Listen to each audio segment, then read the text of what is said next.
Welcome back, ladies and gentlemen. I'm Fanatic, and since it's the 5th Friday of the month, I don't have a review this week.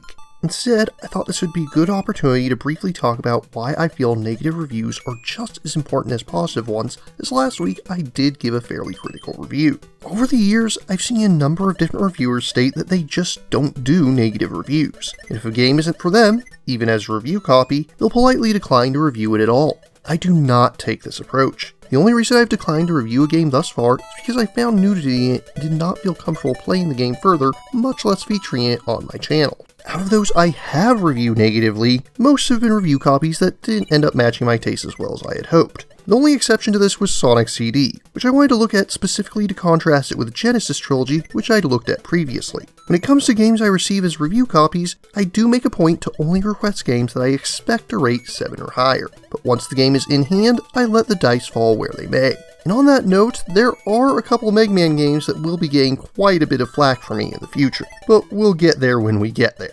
Thus far, there's only been a single game I feature on my channel with 0 redeeming qualities I could find. In other instances, if I do give a critical review, I try to look at the positives the game has going for it, or even suggest it to specific fans that I think may enjoy it more than myself. Apparently, the creator of Extinction Eclipse appreciated my review so much that they even took out an ad campaign on the video, despite the fact that I said the game wasn't for me. But why is all of this important?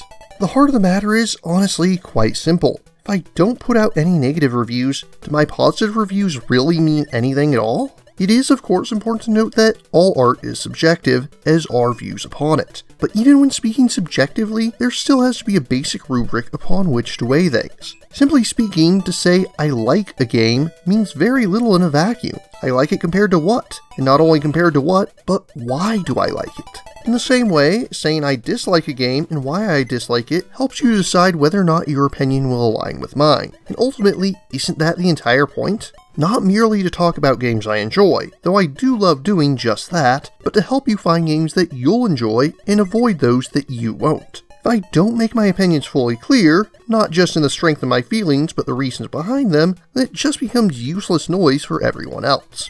These negative reviews help you to better gauge my opinions, and by that, better gauge how your opinions will compare to them even when your views don't line up with my own. But what do you think? Are negative reviews as important to the review scene as positive reviews? Are they even necessary at all? Let me know your thoughts in the comments down below, and don't forget to like, share, subscribe, and ring that bell. I should be back next week with a full review as normal. Until then, farewell, fellow fanatics.